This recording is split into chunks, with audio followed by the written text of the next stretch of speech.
আসসালামু আলাইকুম। চতুর্থ শ্রেণীর বাংলাদেশ ও বিশ্ব পরিচয় বই নিয়ে তোমাদের সাথে ধারাবাহিকভাবে আলোচনা করছিলাম। তার ধারাবাহিকতা এখন তোমাদের সাথে তার পঞ্চম অধ্যায় নিয়ে আলোচনা করব, বাংলাদেশের মুক্তিযুদ্ধের পটভূমি। এই অধ্যায়টি আমাদের জন্য খুবই বেশি গুরুত্বপূর্ণ। আমরা ধারাবাহিকভাবে দেখব, ছক সমাধান থেকে শুরু করে বাকি সবকিছু ইনফরমেশন দেখব। এক নম্বরে বলেছে পূর্ব পাকিস্তান ও পশ্চিম পাকিস্তানের মধ্যে বৈষম্য। আমাদের মধ্যে যখন ছিল পূর্ব পাকিস্তান পশ্চিম পাকিস্তান দুইটা যখন ভাগ ছিল, তখন এখানে কি কি বৈষম্য ছিল। এটি কিসের ছবি? এখানের মধ্যে আমরা দেখছি ভাষা আন্দোলনের ছবি একটা দেখতে পাচ্ছি। তারা কেন এই কাজটি করছে, এর ফলে কি হয়েছিল। তাহলে এখানে প্রথমে যদি তুমি লিখতে চাও, খুবই ছোট করে লিখতে পারো, এখানে বড় করে দিয়েছি, তুমি ছোট করে লিখতে পারো। এটি ভাষা আন্দোলনের ছবির মতো একটি প্রতিবাদী মিছিলের ছবি। তাহলে এটা তুমি এই অংশটাই শুধু লিখতে পারো, এটি একটি ভাষা আন্দোলনের ছবি। বাকি অংশটা জাস্ট তোমাদের বোঝার জন্যই দিলাম যে তোমরা কিভাবে এখানে কি আছে সেটা। ছবিটিতে দেখা যায় মানুষের হাতে ফ্ল্যাগ কার্ড নিয়ে বাংলা ভাষার দাবিতে পূর্ণাঙ্গভাবে মিছিল করছে। এই ছবিটি পূর্ব পাকিস্তানের মানুষের মাতৃভাষা বাংলা ভাষা রক্ষার আন্দোলনকে বোঝায়। তো এখান থেকে তোমরা প্রথম ছবি সম্পর্কে ধারণা পেলে, পরে তারা কেন এই কাজটি করছে। তারা এই কাজটি করছে কারণ তাদের মাতৃভাষা বাংলা হলেও পাকিস্তান সরকার উর্দুকে একমাত্র রাষ্ট্রভাষা করতে চেয়েছিল। তো এই জন্যই মূলত তারা এটা করছে। তো তুমি এই লাইনটা সুন্দর করে সেখানে লিখতে পারো। পরের আনসারটা যদি আমরা দেখি যে আসলে কি হয়েছিল, পূর্ব পাকিস্তানের বেশিরভাগ মানুষ বাঙালি ছিল, তাই তারা মনে করেছিল বাংলাকে রাষ্ট্রভাষা করা তাদের ন্যায্য অধিকার। এই অধিকার আদায়ের জন্যই তারা আন্দোলন ও মিছিল করেছিল। তিনে আছে এই ঘটনার কি হয়েছিল। এই আন্দোলনের ফলে ভাষা আন্দোলন আরও শক্তিশালী হয়। 1952 সালে 21শে ফেব্রুয়ারি বাংলাকে রাষ্ট্রভাষা করার দাবিতে আন্দোলন করতে গিয়ে কয়েকজন ছাত্র শহীদ হন। তাদের ত্যাগের ফলেই পরে বাংলা পাকিস্তানের অন্যতম রাষ্ট্রভাষা হিসেবে স্বীকৃতি পায়। এই ভাষা আন্দোলনেই পরবর্তীতে বাংলাদেশের স্বাধীনতা আন্দোলনের ভিত্তি তৈরি করে। তো এখান থেকে তোমরা চাইলে সুন্দর করে এটা লিখতে পারো, এর ফলে কি হয়েছিল। এবার দেখো ক নম্বরে, ছবি দেখে পাশের ঘরে থাকা প্রশ্নগুলোর উত্তর লিখে আমরা এখান থেকে প্রশ্নগুলোর উত্তর লিখতে পারবো। এরপরে ব্রিটিশরা ভারতবর্ষকে প্রায় 200 বছর শোষণ করেছে। 1947 সালে এই অঞ্চল ভারত ও পাকিস্তান নামে দুটি স্বাধীন দেশে ভাগ হয়। মানে এই পুরো ভারতবর্ষ যেটা ছিল ভারতের অংশ, সেটা দুইটা প্রদেশ নামে ভাগ হয় কত সালে? 1947 সালে। দুটি পৃথক অংশ নিয়ে ছিল পাকিস্তান। এখন যেটি পাকিস্তান সেটির নাম ছিল পশ্চিম পাকিস্তান এবং বাংলাদেশের নাম ছিল পূর্ব পাকিস্তান। আমরা ছিলাম পূর্ব পাকিস্তান আর আরেকটা ছিল সেটা হলো পশ্চিম পাকিস্তান। পাকিস্তানের অধিকাংশ মানুষের ভাষা ছিল বাংলা। এই পূর্ব পাকিস্তান যেটা আমাদেরটা ছিল বেশিরভাগই বাংলা। কিন্তু পশ্চিম পাকিস্তান শাসক গোষ্ঠী উর্দুকে রাষ্ট্রভাষা হিসেবে বাঙালিদের ওপর চাপিয়ে দেওয়ার চেষ্টা করছিল। 1948 সালে মোহাম্মদ আলী জিন্নাহ বলেন উর্দুই হবে পাকিস্তানের রাষ্ট্রভাষা। এই কথাটা কে বলে? মোহাম্মদ আলী জিন্নাহ বলে। এই ঘোষণা বাঙালিরা ঘৃণা ভরে প্রত্যাখ্যান করে। এর বিরুদ্ধে বাঙালিরা আন্দোলনে নামে। 1952 সালে 21শে ফেব্রুয়ারি রাষ্ট্রভাষা বাংলার দাবিতে ঢাকার রাজপথে মিছিল বের হয়। পাকিস্তানি শাসক গোষ্ঠীর নির্দেশে পুলিশ সেই মিছিলে গুলি করে। সেখানে রফিক, সালাম, জব্বার, বরকত, শফিউর অনেকে শহীদ হন। তারপরেও সেই আন্দোলন থামানো যায়নি। পাকিস্তানের শাসক গোষ্ঠী শেষ পর্যন্ত 1956 সালে বাংলা ভাষাকে রাষ্ট্রভাষার স্বীকৃতি দিতে বাধ্য হয়। ভাষা আন্দোলনের পরে পূর্ব পাকিস্তানের বিরোধী রাজনৈতিক দলগুলো এক হতে থাকে।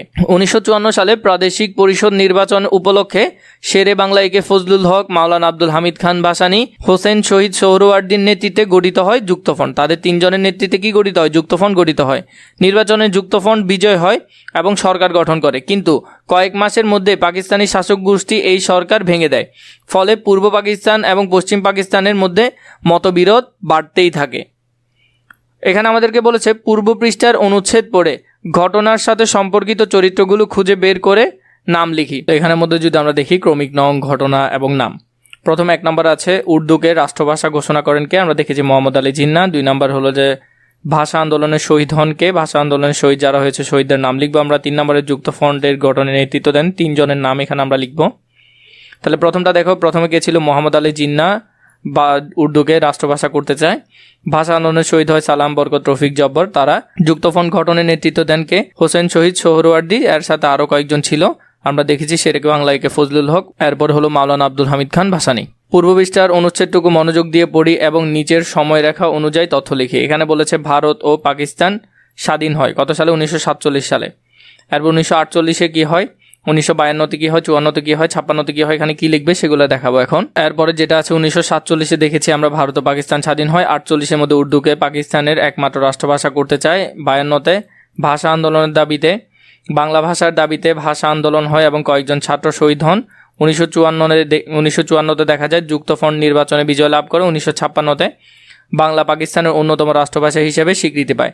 তো এখান থেকে যেগুলো আছে তোমরা এখানে সুন্দর করে এগুলো লিখে ফেলবে। পূর্ব ও পশ্চিম পাকিস্তানের মধ্যে দূরত্ব ছিল প্রায় 2000 কিলোমিটারের। কত কিলোমিটার? 2000 কিলোমিটারের।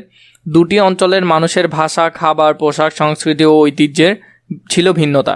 সরকারি সুযোগ সুবিধা, চাকরি সহ সকল ক্ষেত্রে পূর্ব পাকিস্তানে বৈষম্যের শিকার হচ্ছিল। সেনাবাহিনীতে বাঙালিরা চাকরি পেত শতকরা 10 জন। পূর্ব পাকিস্তানের শিক্ষা খাতে ব্যয় করত পশ্চিম পাকিস্তানের অর্ধেক, মানে তারা 100 টাকা নিলে ওরা আমাদের জন্য ব্যয় করতো মাত্র 50 টাকা। পূর্ব পাকিস্তানে উৎপাদিত পাট, চা, চামড়া বিদেশে রপ্তানি করে বৈদেশিক মুদ্রা আয় করতো, আর তা ব্যয় করা হতো পশ্চিম পাকিস্তানের উন্নয়নের কাজে। মানে আমরা কষ্ট করে সবকিছু ফলাতাম, কিন্তু এই টাকাগুলো ওরা নিয়ে গিয়ে ওরা ওদের জায়গার উন্নয়ন করতো। বড় বড় শিল্প কারখানা স্থাপন করা হয়েছিল পশ্চিম পাকিস্তানে। তাছাড়া পূর্ব পাকিস্তানের নিত্য প্রয়োজনীয় দ্রব্যের মূল্য পশ্চিম পাকিস্তানের দ্বিগুণ ছিল। মানে ওদের এখানে যেগুলো 1 টাকা দাম, সেটা আমাদের এখানে 2 টাকা, অথচ উৎপাদন করতেছি আমরা। এভাবে দুইটি অঞ্চলের মধ্যে সামাজিক, অর্থনৈতিক, রাজনৈতিক ক্ষেত্রে বৈষম্য বেড়েই চলেছিল। নানানমুখী নানান বৈষম্যের বিরুদ্ধে শেরে বাংলা একে ফজলুল হক, হোসেন শহীদ সোহরাওয়ার্দী, মাওলানা আব্দুল হামিদ খান ভাসানী ও শেখ মুজিবুর রহমানের নেতৃত্বে জনগণ সচেতন হন। এরপরে আছে কি, অনুচ্ছেদ পড়ি ও নিচের পোস্টারটি দেখি এবং দুই অঞ্চলের মধ্যে বৈষম্যর ক্ষেত্রগুলো খুঁজে বের করে লিখি। তাহলে এখানের মধ্যে দেখো, আমরা এখানের মধ্যে যে বিষয়গুলো লিখবো, সোনার বাংলা শাসন কেন। তো এখানের মধ্যে বৈষম্যর বিষয় অনেকগুলো বৈষম্য দিয়েছে। যেমন রাজস্বের মধ্যে ওরা যারা ব্যয় করতো 5000 কোটি টাকা, আমাদের জন্য মাত্র 1500 কোটি টাকা। এরপরে আটা মন প্রতি ছিল, যে আমাদের এখানে ছিল 30 টাকা, কিন্তু ওরা খেত 15 টাকায়। তো এভাবে যে বৈষম্যগুলো ছিল এগুলো আমরা এখানে ঘতে লিখবো। যেমন দেখো, অনুচ্ছেদটি পড়ে পোস্টারটি আমরা দেখি এবং দুই অঞ্চলের মধ্যে যে বৈষম্য ক্ষেত্রগুলো যুক্ত ছিল সেগুলা। যেমন এখানে পূর্ব পাকিস্তান ও পশ্চিম পাকিস্তানের মধ্যে বৈষম্য। প্রথমে জনসংখ্যার বৈষম্য ছিল। পূর্ব পাকিস্তান জনসংখ্যা বেশি হলেও রাষ্ট্র ক্ষমতায় ছিল পশ্চিম পাকিস্তানের হাতে। এরপরে হলো যে অর্থনৈতিক বৈষম্য ছিল। পূর্ব পাকিস্তান বেশি পাট, চা, চাল উৎপাদন করতো, কিন্তু আয় ও উৎপাদন কাজে বেশি টাকা ব্যয় হতো পশ্চিম পাকিস্তানে। এভাবে এগুলো বৈষম্য ছিল। শিক্ষার মধ্যে বৈষম্য ছিল। পূর্ব পাকিস্তানে স্কুল, কলেজ ও বিশ্ববিদ্যালয় কম ছিল, পশ্চিম পাকিস্তানে শিক্ষা প্রতিষ্ঠান বেশি ছিল। এরপরে চাকরিতেও বৈষম্য ছিল। সরকারি উচ্চপদস্থ মধ্যে হলো যে ওদের বেশিরভাগ নিয়োগ দিত, কিন্তু আমাদের ক্ষেত্রে দেখতো কম লোক নিয়োগ দিত, বা উচ্চ পদে তেমন কেউ কোনো নিয়োগই দিত না। 5 নম্বরে শিক্ষা ও উন্নয়নের বৈষম্য। বেশিরভাগ কলকারখানা ও শিক্ষা প্রতিষ্ঠান গড়ে উঠেছিল পশ্চিম পাকিস্তানে। এরপরে 6 নম্বর হলো রাজনৈতিক বৈষম্য ছিল। পূর্ব পাকিস্তানে মানুষের মতামত ও অধিকার উপেক্ষা করা হতো। তো এইভাবে করে এই যে এখানে পোস্টারের জায়গাটা আছে, এই জায়গার মধ্যে ইনফোগুলো লিখে দিবে সুন্দর করে। 2 নম্বরটা 6 দফা 69-এর গণ অভ্যুত্থান ও 70 সালের নির্বাচন।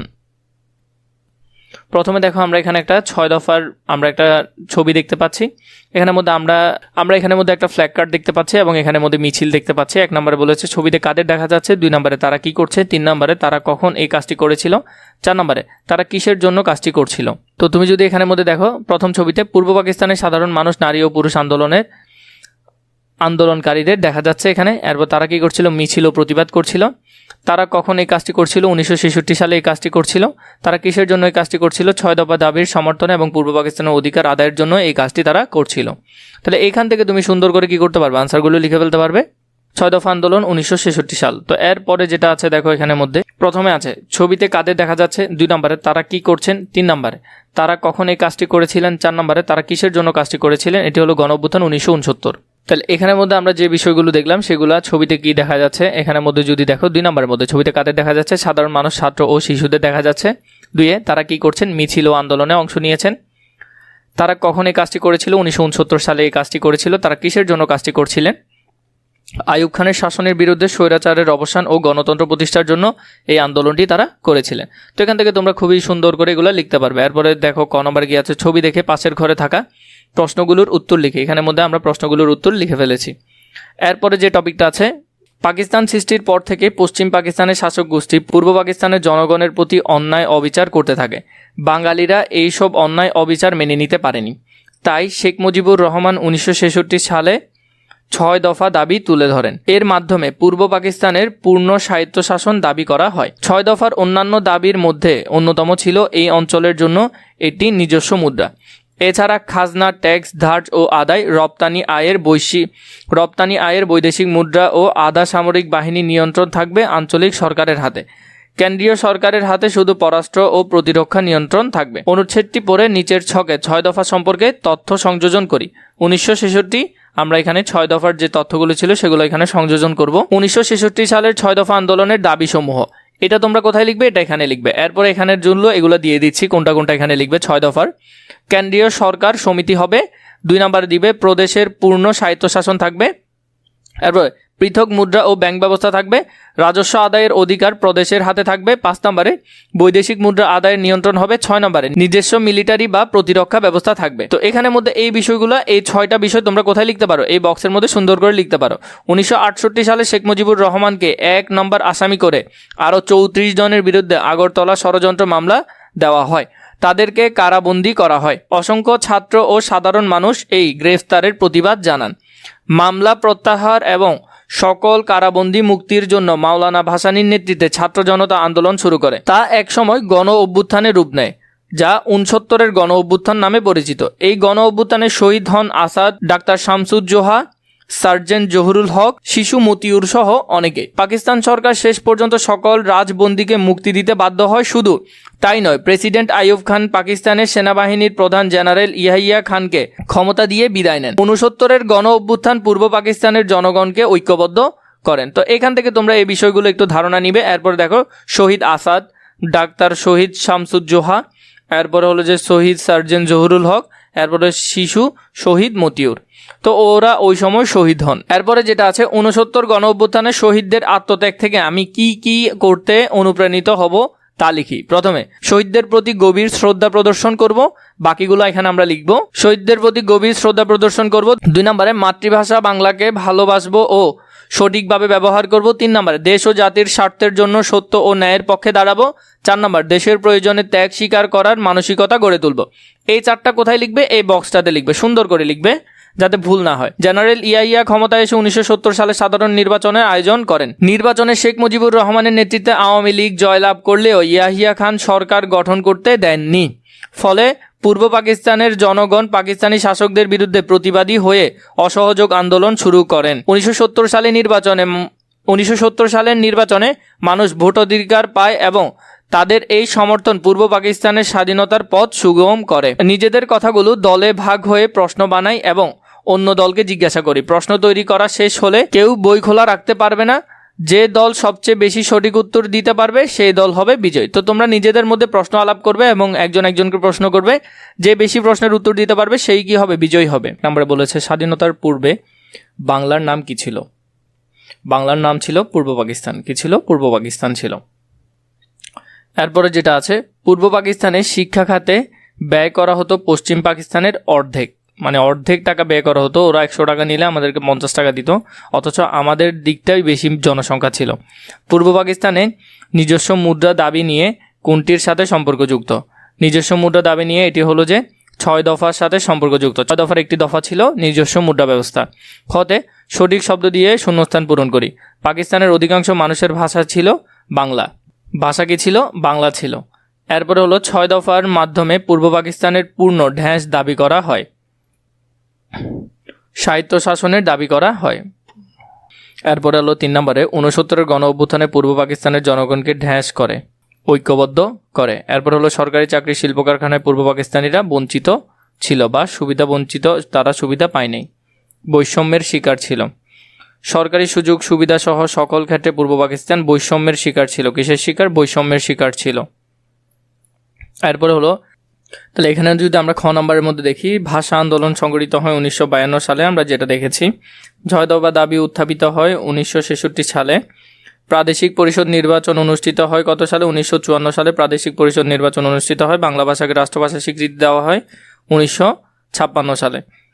এরপরে হলো যে পূর্ব পাকিস্তানে সাধারণ নির্বাচন অনুষ্ঠিত হয় 1970 সালে। তো এইভাবে করে তোমরা এটা পুরোটা সুন্দর করে লিখে ফেলতে পারবে। এরপরে আছে সংক্ষিপ্ত প্রশ্ন, 1952 সালে ভাষা আন্দোলনে কারা শহীদ হয়েছিল? তাহলে আমরা যদি এটার উত্তরটা দেখি, পূর্ব পাকিস্তানের ছাত্র সমাজ ও সাধারণ মানুষ 1952 সালে ভাষা আন্দোলনে শহীদ হয়েছিল বা তারা সংগঠিত করেছিল। 2 নম্বরে আমরা যদি 2 নম্বরটা দেখি, 1954 সালে কাদের নেতৃত্বে যুক্তফ্রন্ট গঠিত হয়েছিল?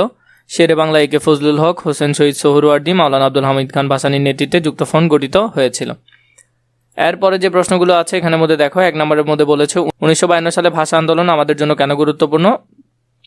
প্রথমে আমি তোমাদেরকে এই প্রশ্নের উত্তরগুলো ছোট করে দিচ্ছি, এরপরে বড় করে দিব, যেটা তোমরা পরীক্ষায় লিখতে পারবে। 1952 সালে ভাষা আন্দোলন আমাদের জন্য অত্যন্ত গুরুত্বপূর্ণ। এই আন্দোলনের মাধ্যমেই বাংলা রাষ্ট্রভাষা স্বীকৃতি অর্জিত হয়। মাতৃভাষার জন্য প্রাণ দেওয়া শহীদদের আত্মত্যাগে আমাদের ভাষা, সংস্কৃতি, জাতীয় চেতনা রক্ষা করতে শেখায়। এই আন্দোলনই পরবর্তীতে স্বাধীনতা আন্দোলনের ভিত্তি তৈরি করে। তো এখান থেকে আমরা এটা ছোট করে লিখতে পারি, কিন্তু এটার আনসারটা যদি পরীক্ষায় লেখার মতো প্রয়োজন হয়, 1952 সালে ভাষা আন্দোলনে আমাদের জাতি ইতিহাসে 1952 সালে ভাষা আন্দোলনে আমাদের জাতি ইতিহাসে একটি অত্যন্ত গুরুত্বপূর্ণ ও গৌরবময় ঘটনা। এই আন্দোলনের মাধ্যমে বাঙালি জাতি প্রথমবারের মতো নিজেদের অধিকার রক্ষার জন্য ঐক্যবদ্ধভাবে আন্দোলন করার সুযোগ ও শক্তি অর্জন করে। 1947 সালে পাকিস্তান রাষ্ট্র প্রতিষ্ঠার পর দেখা যায় যে পাকিস্তানের মোট জনসংখ্যার অধিকাংশই ছিল বাংলাভাষী, কিন্তু তৎকালীন পাকিস্তান সরকারের উর্দু একমাত্র রাষ্ট্রভাষা ঘোষণা করে। এর ফলে পূর্ব পাকিস্তানের মানুষদের মাতৃভাষা বাংলা অবহেলিত হয়। এই সিদ্ধান্ত ছিল পূর্ব পাকিস্তানের জনগণের প্রতি চরম বৈষম্যের আচরণ। তখন ছাত্র সমাজ ও সাধারণ মানুষ বাংলাকে রাষ্ট্রভাষা করার দাবিতে আন্দোলনে নামে।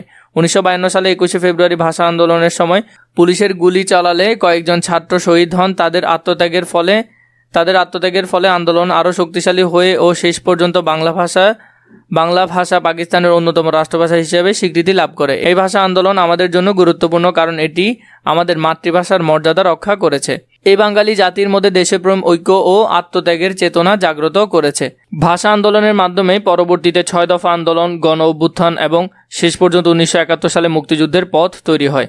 এই ভাষা আন্দোলন বাংলাদেশের স্বাধীনতার ইতিহাসের ভিত্তি হিসেবে বিবেচিত হয়। তো এরপরে আমরা যদি আরেকটা যে সংক্ষিপ্ত প্রশ্ন ছিল সেটা যদি দেখি, এটা ছিল পূর্ব পাকিস্তানের জনগণ কেন বৈষম্যের শিকার হয়েছিল, তা লেখো। পূর্ব পাকিস্তানের জনগণ অর্থনৈতিক, রাজনৈতিক, শিক্ষা, চাকরির ক্ষেত্রে বৈষম্যের শিকার হয়েছিল। শিল্প কারখানা ও উন্নয়নের বেশি হতো পশ্চিম পাকিস্তানে, সরকারি চাকরিতে পূর্ব পাকিস্তানের কম সুযোগ পেত। এইসব কারণেই পূর্ব পাকিস্তানের জনগণ বৈষম্যের শিকার হয়েছিল। 2 এই যে প্রশ্নটা, এটা বড় করে তোমাদেরকে দিচ্ছি। এই বৈষম্য ছিল রাজনৈতিক, অর্থনৈতিক, শিক্ষা, চাকরি ক্ষেত্রে। প্রথমত রাজনৈতিক বৈষম্য ছিল সবচেয়ে বড় সমস্যা। পূর্ব পাকিস্তানের জনসংখ্যা বেশি হওয়া সত্ত্বেও রাষ্ট্র পরিচালনার ক্ষমতা ছিল পশ্চিম পাকিস্তানের হাতে। পূর্ব পাকিস্তানের মানুষের মতামত ও ভোটের মূল্য দেওয়া হতো না। দ্বিতীয়ত অর্থনৈতিক বৈষম্য ছিল খুবই প্রখর। পূর্ব পাকিস্তান পাট, চা, চাল সহ দেশের অধিকাংশ সম্পদ উৎপাদন করত, কিন্তু এইসব সম্পদ থেকে অর্জিত অর্থ দিয়ে উন্নয়ন হতো মূলত পশ্চিম পাকিস্তানে। পূর্ব পাকিস্তান উন্নয়ন থেকে বঞ্চিত ছিল। তৃতীয়ত শিক্ষাক্ষেত্রে বৈষম্য ছিল। পূর্ব পাকিস্তানে স্কুল, কলেজ ও বিশ্ববিদ্যালয়ের সংখ্যা ছিল কম। শিক্ষা খাতে বরাদ্দও দেওয়া হতো কম, ফলে শিক্ষার সুযোগ সীমিত ছিল। চতুর্থত চাকরির ক্ষেত্রে বৈষম্য ছিল। সরকারি উচ্চপদস্থ সামরিক বাহিনী প্রশাসনে পশ্চিম পাকিস্তানের আধিপত্য ছিল। পূর্ব পাকিস্তানের যোগ্য মানুষদের ন্যায্য সুযোগ পেত না। এইসব বৈষম্যের কারণে পূর্ব পাকিস্তানের জনগণ ক্ষুব্ধ হয়ে ওঠে এবং ধীরে ধীরে আন্দোলনে জড়িয়ে পড়ে। এর ফলে ভাষা আন্দোলন, 6 দফা আন্দোলন, গণ অভ্যুত্থান ঘটে এবং শেষ পর্যন্ত 1971 সালে বাংলাদেশের স্বাধীনতা অর্জিত হয়। তো এইভাবে করে তোমরা এটা সমাধান পুরোপুরি লিখে ফেলতে পারবে।